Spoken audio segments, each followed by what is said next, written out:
Hello, my friends. Thank you for joining me on the final Thursday night of this month, which has been, let's see, that way, dubbed by the homosexual community as Pride Month. It's also the last time we'll spend together looking at this particular subject of how not to be a jerk during this Pride Month. Um, I want to draw your attention to this. The last couple lessons have really dealt largely with the Christian community, and this one will as well, because I feel like that if we're going to really approach this from a standpoint of solutions, we need to stop complaining and start actually bringing something to the table. It's easy for Christians to complain, like the fellow I told you about a couple weeks ago who said, "Oh, that's just disgusting lifestyle." Well, if that's your take on it, that's your take on it, but that doesn't help. You didn't really solve anything by throwing that kind of an expletive out there. What are you going to do to help me solve the problem? And I guess that's my biggest concern right now for Christianity, is that we have a lot of people who will whimper and complain, but they don't seem to want to do much about it. Had an elder friend in the past who I finally had to part ways with, who got in the pulpit with regularity, and he would preach with fervor about how we need to restore the family. But when push came to shove, it was time for him to actually step up and to help me restore the family within that particular congregation. He had no backbone. Well, I think that the same thing is true often with this particular subject matter. I hear a lot of preachers who will preach generalities about the subject, but as far as really attacking it specifically, as really dealing with that subject in a blunt manner, not going to happen, because, again, they lack backbone. They lack the true fervor that we should have with regards to speaking the truth, especially when knowing that some of our neighbors are doomed for a devil's hell if we don't speak up. So, are you just complaining? Are you just trying to make waves? Are you just somebody who likes to throw rocks? Or do you actually have some solutions that you can bring to the table? That's what I want to talk about as we conclude our four-part series together. So, that being said, let me introduce you to this. Genesis chapter 2. Let's see if I can turn that just a little bit. There you go. Genesis chapter 2 and verse 24, all the way back at the beginning. Therefore, a man shall leave his father and mother and hold to his wife, and they shall become one flesh. Excuse me. From the very beginning, we see that God's design for a successful culture, for a civilization, was built upon somewhat of a divine cycle. A young man would be born, grow up under the tutelage of his parents to the extent that he now became mature enough to find his own wife. He would take a wife, and those two then would grow and walk together until it was time for them to have children. They then would take those children, train them to the extent that they would one day be able to take another partner, and they would procreate. And you see how civilization, the cycle of a functional culture takes place because of Genesis chapter 2 and verse 24.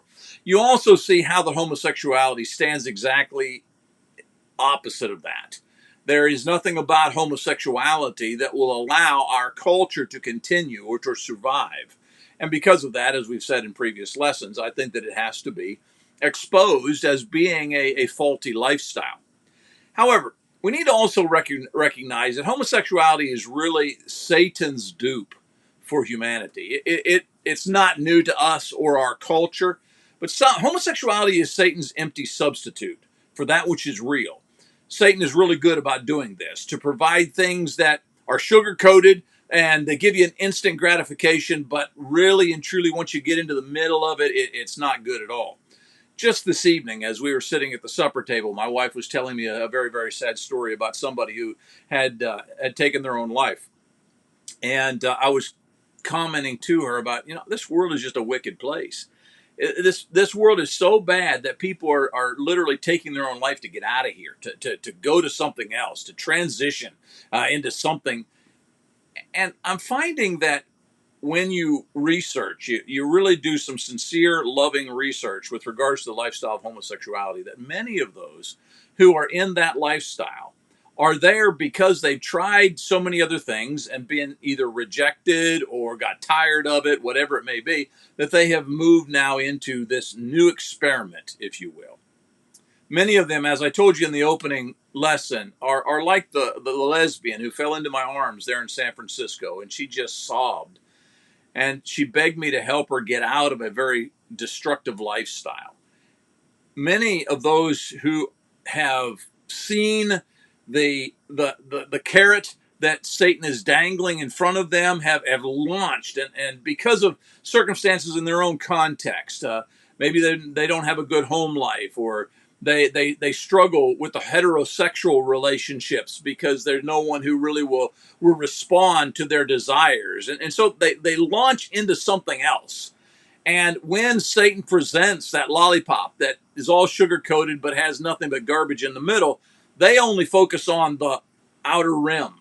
And so they launch into this lifestyle until they end up like the lesbian I told you about out there in San Francisco, who just was completely devastated and wanted to know how she could possibly get out of this lifestyle. Now, what I'm saying is not unlike what happens in the heterosexual relationship as well. I'm not saying that at all. But the one big, massive advantage that the heterosexual relationship has is that at the very least, they can say that this relationship is good for the survival of the culture, good for the survival of humanity. You can't say that about humanity. Excuse me, you can't say that about homosexuality. Homosexuality is Satan's empty substitute because we are all designed to find someone who will complete, not compete. Somebody who completes us, not competes with us. And when you recognize what homosexuality does, it does not offer a fulfillment. It doesn't offer a completeness. It's not the equal puzzle part that comes together and fits. That's not what homosexuality. It's using your body in a way not unlike when I, by way of illustration, used to, as a very immature person putting together puzzles, got tired of the puzzle, and so I'd force a puzzle piece into that slot because I was frustrated at the fact that the puzzle wasn't coming together the way I wanted it to, so I'd force it in there. With some level of fleeting satisfaction that I'm done, I did it, I'm leaving the table. It didn't last long, though, until my mom or my wife or somebody picked up, Sonny, what have you done here? You know, that kind of a thing. And the same thing is true of homosexuality. It'll give you a moment, but it won't give you a lasting satisfaction, a lasting relationship. We're all designed to find that person who will complete us, not compete with us. And so when you recognize that, you begin to ask yourself, what can we do to offer solutions to the homosexual community? As I was putting together my thoughts for this particular lesson, I thought about just making a long laundry list of all kinds of practical things. Do this, this, this, talk about this, and make sure you do that. And I got to think, you can find that on the internet. You can find any preacher will give you those kind of generic things. Most preachers are pretty good about that. But what if we actually delve deep and ask, what are the real things that we could do? I mean, even if it means that you and I have to make some sacrifices, what could we do to actually make a change with regards to the homosexual community and the destructive lifestyle that they're in? Well, let me suggest number one, that we got to remember that it's time to offer solutions, and the first place we got to start is with unconditional love. Now, unfortunately, the homosexual community and others will use that unconditional love line as an excuse to just justify whatever they want. So it's unconditional love. Therefore, there's no strings attached. Therefore, you got to love me regardless of who I am and what I do. That's true. That's true. But the problem is they also equate it with unconditional acceptance. That's not true. I can love you without accepting you. I can love you without supporting your lifestyle. I can love you without being an individual who participates, even by way of validation, with regards to your lifestyle. Love is not necessarily acceptance. For God so loved the world. When that passage was penned, the vast majority of the world was not loving God. They were not responding to the mercy of God.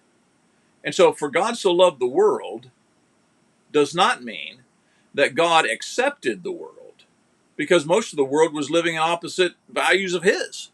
But He doesn't stop loving them just because they're living in an opposite way that He would have them to live. And so it is with the homosexual community. They've got to understand that it is possible for us to have unconditional love without having unconditional acceptance. In fact, I would suggest to you that for me to have unconditional love, that means without any strings, without any limits, I'm just going to love you. In order for me to have unconditional love without limits, I've got to reject the limit of not speaking the truth. If I truly love you, then I'm going to tell you what you need to hear. I'm going to give you the concerns of my heart because that's unconditional. That means I don't have any limits on it. My love is completely without conditions. It means I am going to give you what I believe is best for you.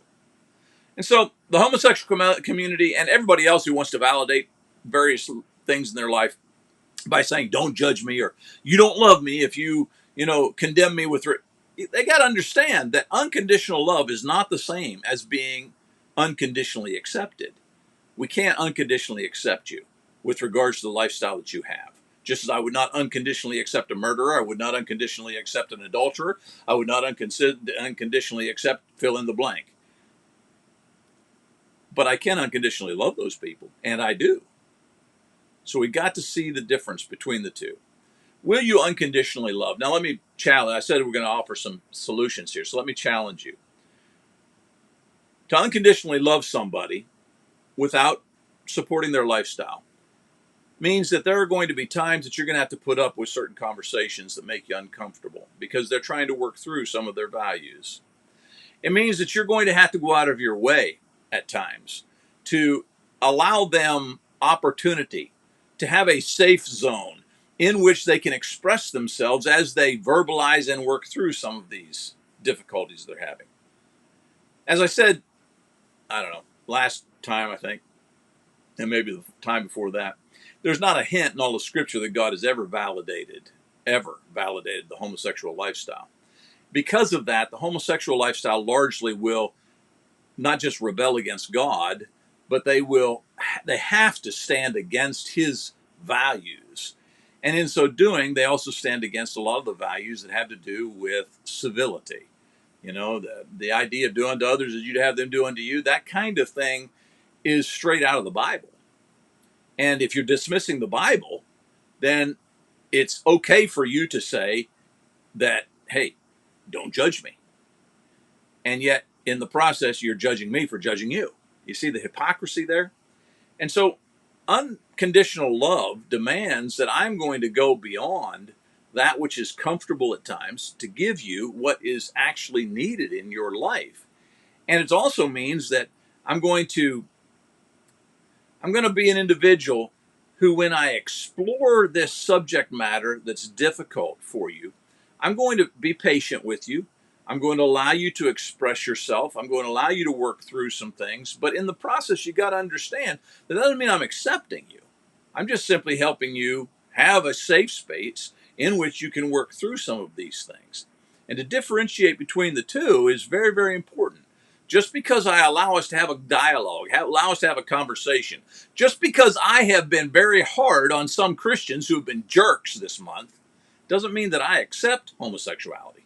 Doesn't mean that I support homosexuality.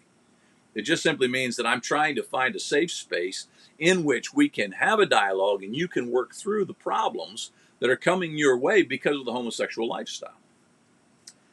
This is the one I really want to stop, though, on for a moment and talk about. And that is number 2 with regards to the solutions. Will you set a better example with regards to home life, family life, all those kind of things? I weary with the approach the church is taking with regards to the family. You can find any preacher who will tell you that the problems in our culture are largely because of the breakdown of the Christian home. I mean, that's just a kind of a cliche. It's kind of a line that they'll use from the pulpit. But how many of those preachers actually are doing anything about it? Actually making radical changes to bring about some kind of solution? Not many. And the reason is because we find ourselves as preachers, and sometimes, well, and not just sometimes, and elders, we find ourselves doing our best to please the people that we serve, rather than doing our best to please the person who gives us breath. I find that many preachers, I know I've been a little bit harsh, but here we go again. Many preachers in my realm, they just don't have a spine. They're not willing to deal with macho materialism. They'll look out into their church parking lot and they're pulling up in these expensive man toys, and and yet we've got missionaries who are struggling to make ends meet.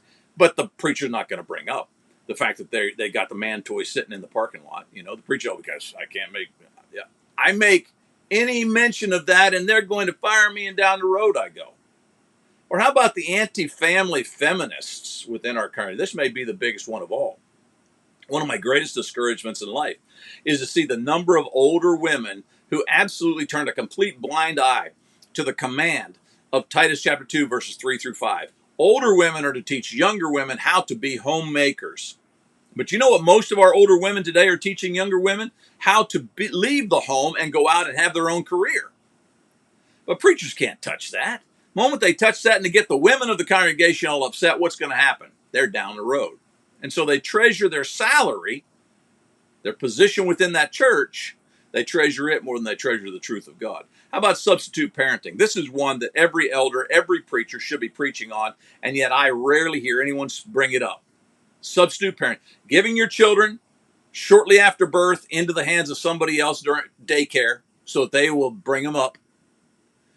Once they're done with daycare, we send them off to public school. We know that the public school is run by the government, and we know what the government represents, and we recognize the peer pressure that our children are experiencing, and some of the things that are mandated by the state that the teachers have to teach are coming into the hearts of our children, and yet we still go there. We still send them there.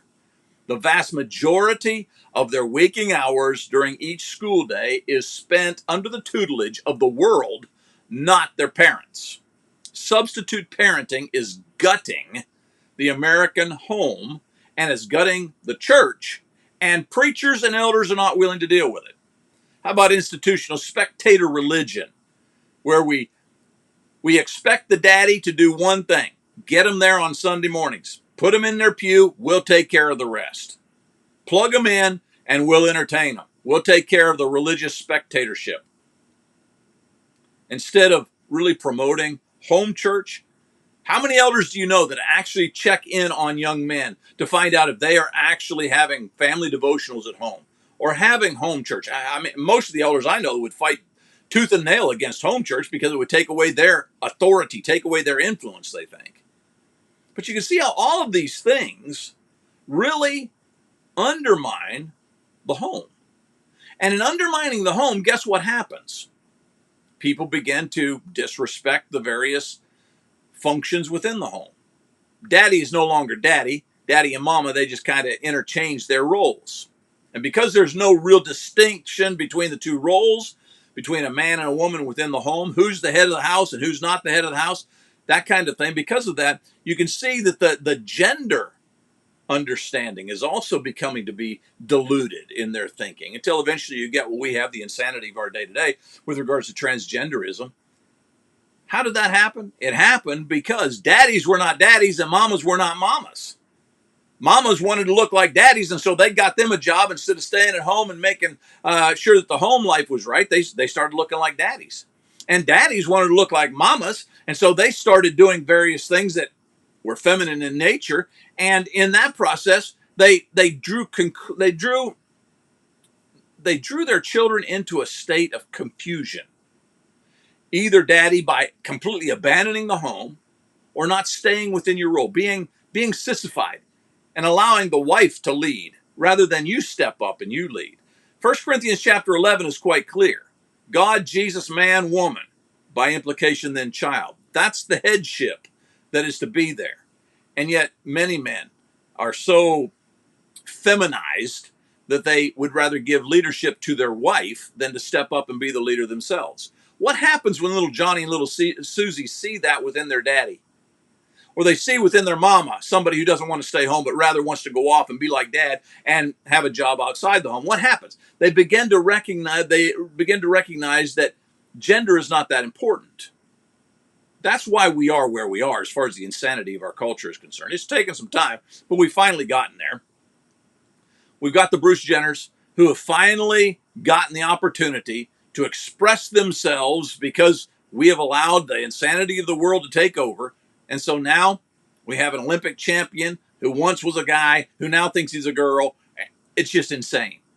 And all of this plays back to the homosexual temptation of Satan. We've got to do better with regards to our example at home. And I lay this whole homosexual issue at the feet of the preachers and the elders who are too cowardly to address the subject matter.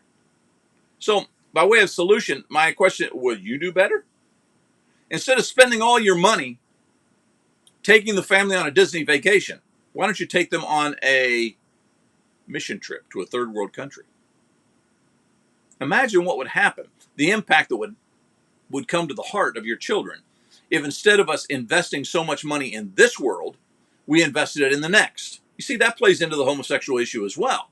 As your children recognize that mommy and daddy live for this world, they live for the weekend, they live for the vacation, those kind of things, they begin to recognize that it's all about this world. Well, this world says that homosexuality is okay. And they began to put the dots together until eventually church doesn't have a whole lot of purpose for them. And so more than 70% of our kids, upon graduation from high school, they leave the church, most of whom never come back, because mamas and daddies didn't set the proper lifestyle example at home, and elders and preachers didn't have enough backbone to speak up about it. Will you set a better example? That will bring a solution. If you'll set a better example, that will begin us down the path to solutions. But it's going to take work on your part. Everybody wants to throw stones at the homosexuals. Everybody wants to say, you need to change. Maybe the change needs to start with us. You think? Then lastly, I just want to ask you, will you be a prayerful jerk? This entire month has been about this idea of not being a jerk. But as I conclude this, I'm going to encourage you to be a jerk. And what I mean by that is this. I once had an individual who didn't like me. There are several out there. And they had been offended by something that I said with regards to home values, whatever it may be. They just didn't like me. And so I concluded one of my little debate modes with them by saying, listen, I'm praying for you. Well, they just couldn't stand it. And they had to have the last word. And so they came back and they said, don't pray for me. I don't want your prayers. I was a jerk, and I continue to pray for them. May I encourage you to do the same, regardless of what the homosexual community wants to call you with regards to your love for them. If it is true, if it is sincere, if you truly are willing to make the changes we've talked about this evening, even when they ask you to not pray for them, pray for them. Be a prayerful jerk. Be one of those who just goes ahead and says it, prays it. It's the one thing they can't really keep you from doing. You know what I'm saying? It's like being put in a prison cell and they shackle you to the wall so you can barely move. They come in and they feed you each day, and so you don't even have control over that. And you have control over almost nothing in life but one thing, and that is your thoughts. It's the one thing the world can't control. And so may I say to you, by way of conclusion with regards to this subject matter, be a jerk with regards to your prayer life. Even if they call you that, they think of you in that manner, don't stop praying. Don't ever stop praying. God can solve these problems. God can bring the prodigal home. He's got the power. A lot of times we don't. Pray about it. Ask God, please bring solutions to this issue. I pray that our time has been worthwhile. I pray that what we've talked about here is something that has resonated with you. May I ask, by way of concluding, that you pray for me and that you continue to look for ways maybe you can support our ministry. We're willing to speak on topics that most folks aren't willing to speak on. I mentioned those cowardly preachers and elders in the past. I'm trying not to be one of them. I'm trying to go ahead and say it. But you know what? We have had, over the last 3 or 4 years, we've had the majority of our contributors back away from us because I'm speaking out loud and proud with regards to substitute parenting, macho materialism, feminism within the church, and homosexuality. And we're losing support because of it. Would you pray for us? Would you support us? We're willing to say the things that most folks aren't. God, I don't know how he's doing it, but he allows us to continue to meet the bills. And we're thankful for that. But there's so much we'd like to get done, so many other things we'd like to do, so many projects that are on our list that we just can't afford to get done because so many selfish Christians are unwilling to hear the truth. Pray for us, please. Thank you for being with me. This is Sonny Chow saying, be there. Matthew 16:26.